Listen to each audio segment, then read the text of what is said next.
आप नवाज अता करते हैं, आप भक्ति करते हैं, आरती करते हैं, सुमरन करते हैं, लेकिन जुबान आपकी सुमरन में चल रही है, शरीर आपका हरकत कर रहा है, लेकिन अंदर आपके ख्याल कोई और ही है, तो वो भक्ति इबादत मालिक की दरगाह में मंजूर कबूल नहीं होती। गुरु नानक देव जी एक बार एक बादशाह के पास गए, बाबर हो या कोई और ख्याल में नहीं, तो वहां गए।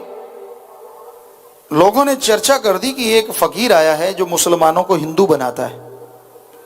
हकीकत ये थी कि गुरु नानक देव जी को दो धर्म वाले लोग मानते थे, तब सिख धर्म नहीं बना था, वो तो 10वें गुरु ने बनाया। 9 गुरु तक तो जितने भी गुरु हुए वो हिंदुओं के गुरु और मुसलमानों के पीरो मुर्शिदे कामिल कहलाते थे। गुरु नानक देव जी भी ऐसे ही थे, वो हिंदुओं के गुरु और मुसलमान लोगों ने अपना पीरो मुर्शिदे कामिल कहते थे। तो गुरु जी मुसलमान परिवारों में गए हुए थे, वहीं रहते, वहीं मालिक की चर्चा करते। किसी ने बादशाह के पास शिकायत लगा दी कि बादशाह ये जो फकीर आया है ना, ये नवाज अता नहीं करता, कहता तो है कि मैं सारे धर्मों को मानता हूं, इसको बिठा के दिखाओ। कहते हैं ना राज हट और त्रिया हट, वैसे घोड़े का हट भी बुरा होता है, ये बुरे माने जाते हैं। तो उसकी उंगली लगा दी, राजा के कानों के कच्चे भी होते हैं जो राजा होते हैं, उनको उंगली लगा दो, जिधर मर्जी घुमा दो। ये देखा है, आज तक भी ऐसा ही है।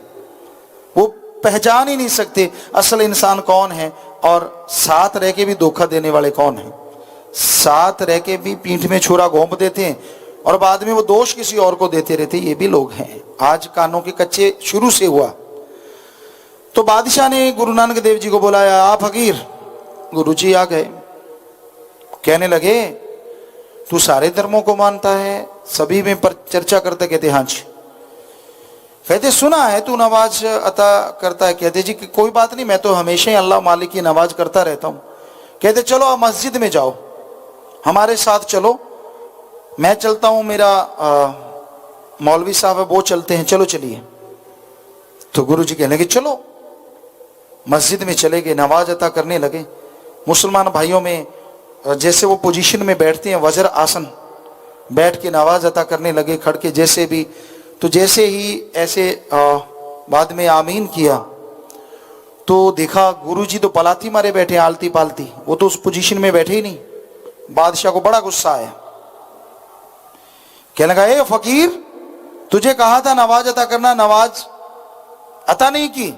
गुरुजी की हंस के मुस्कुरा के कहने लगे नहीं बादशाह, आपने ये नहीं कहा। कहते और क्या कहा था? आपने कहा था हमारे साथ नमाज अता करना। कहने लगा हाँ ऐसे कहा था, हमारे साथ नमाज अता करना। तो मैं तो यही था, बादशाह कहने लगा। कहते बादशाह सलामत, आप यहां नहीं थे, आपका जिस्म इधर था। आप तो काबुल में घोड़े खरीद रहे थे कि नई नस्ल के घोड़े आए हैं, सफेद रंग के, कहीं कोई ले ही ना जाए, मैंने खरीदने। ये तो आपका जिस्म हिलजुल रहा था, ध्यान तो आपका वहां था, अल्लाह में तो ध्यान था ही नहीं। बादशाह लमलेट हो गया, कहने लगा वाकई वाकई फकीर तू सही कह रहा है, तू सच्चा मुर्शिद है। सच्चे लोग भी होते हैं जो मान लेते हैं। आज के हंकारी को ये बात कह दो, कहेगा नहीं मैं तो था ही नहीं, मैं तो यहीं था, कर लो क्या कर लेगा कोई। और राजा कह दे तो फिर तो राजा की बात तो भगवान की बात होती थी। पर कई अच्छे लोग भी होते हैं, कायदे कानून वाले, वो मान गया हाँ मुर्शिद तू सच कहता है, मैं इधर नहीं था। मौलवी साहब कहने लगे मैं तो यहां था। गुरुजी फिर मुस्कुराए, कहने लगे मौलवी साहब आपके घर भैंस ने या गाय ने बछड़ा कटड़ा दिया है, आपको था कि पहला दूध मैं पीऊंगा कहीं वो ही ना पी जाए। आप तो कटड़े बछड़े में उलझे हुए थे, यहां तो मैं अकेला ही बैठा था, इसलिए मैंने नमाज अता नहीं की, क्योंकि आपने कहा था हमारे साथ करना, आप दोनों यही नहीं थे। मौलवी साहब भी मान गए, कहते बिल्कुल सच कह रहा है ये पीर। तो फिर कहने लगे जी कैसी नमाज हो, कैसे भक्ति इबादत करें? तो गुरु जी ने फरमाया चाहे थोड़े क्षण के लिए नमाज अता करो, भक्ति इबादत करो कुछ मिनट के लिए, पर वो मिनट सिर्फ और सिर्फ अल्लाह वाहिगुरु गॉड खुदा रब की याद में दो, बाजार में ना घूमते फिरो। वो कुछ मिनट ही लाखों हजारों घंटों से बढ़ के भक्ति इबादत मंजूर कबूल हो सकती है। आप सत्संग सुनते हैं, सुनते सुनते खुराटा सुमरन शुरू हो जाता है, बैठे बैठे स्टाइल में सो गए, इधर उधर देख के सो गए, फिर आंख पट के देखें गुरुजी देख तो नहीं रहे, फिर कहेंगे सत्संग का फल तो जमा हो ही रहा है, तेरे तो खुराटा हो रहा भाई। तो मतलब वहीं आगे गुरुजी वाली बात कि सच्ची भक्ति इबादत दिखावे की नहीं होती, सच्ची भावना से, सच्ची तड़प से, वैराग्य से। अरे आप अपने बेटे के लिए रो उठते हो, मां बच्चे के लिए, बच्चा मां के लिए, और बच्चा अगर मां के लिए तड़फे तो मां दौड़ के आती है, कहीं भूखा ना हो दूध पिलाती है। ऐसा ही रोना अगर उस ओम हरि अल्लाह राम के लिए सच्चे दिल से वैराग्य से आप रो, उसकी बनाई अगर मां दौड़ के आती है तो वो खुद क्यों नहीं दौड़ के चला आएगा। कोई उसके लिए वैराग्य से रोए तो सही, कोई उसके लिए तड़फे तो सही। तड़फते नहीं लोग, सिर्फ दिखावा ज्यादा करते हैं। भक्ति इबादत सच्चे दिल से वैराग्य से करने वाला तो कोई कोई होता है। तो भाई इसलिए पढ़ना लिखना अच्छा है, हमारे पवित्र ग्रंथ सजदा नमस्कार करो, अदब सत्कार करो, क्योंकि पीर पैगंबरों ने लिखा और उनका एक एक शब्द सच था, सच है और सच रहेगा।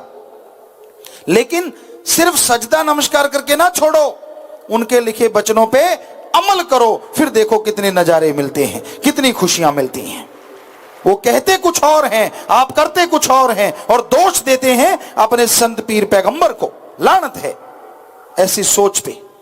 या तो उनके अनुसार चल के देखो, वैसे भक्ति इबादत करके देखो, फिर देखो कैसे झोलियां, दामन छोटे पड़ जाएंगे, पर उसकी कृपा दया में रहमत मूसलाधार बरसती चली जाएगी, बरसती चली जाएगी। प्रेम का रास्ता सीधा सस्ता, दाम कोई ना लगते हैं। प्रेम की बात संत बताएं नहीं किसी को ठगते हैं, कहें शास्त्र राम जी नाम जपो और करना प्रेम सिखाया है। तो मालिक के प्यार की लौ तभी बढ़ती है जब इंसान सत्संग में चल के आता है और सुनता है।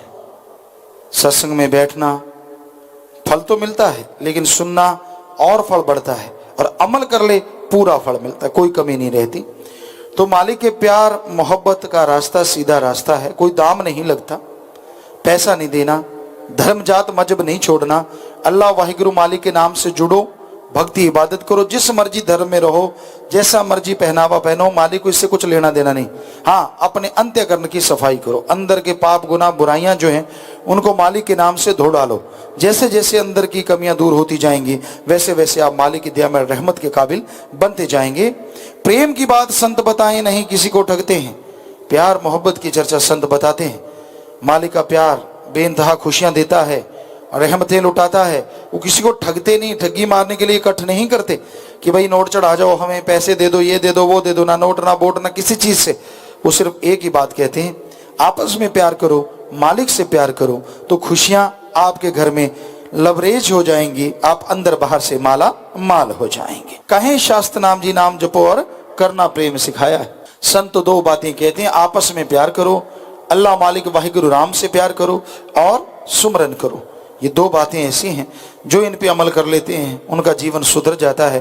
पशुवर्ती से इंसानियत पैदा होती है, और इंसानियत से भगवान तक का रास्ता तय करना बड़ा आसान हो जाता है। धन धन सतगुरु तेरा ही आशा। सभी साथ संगत जी से निवेदन है कि मेरा चैनल जरूर सब्सक्राइब करें जी। धन धन सतगुरु तेरा ही आसरा।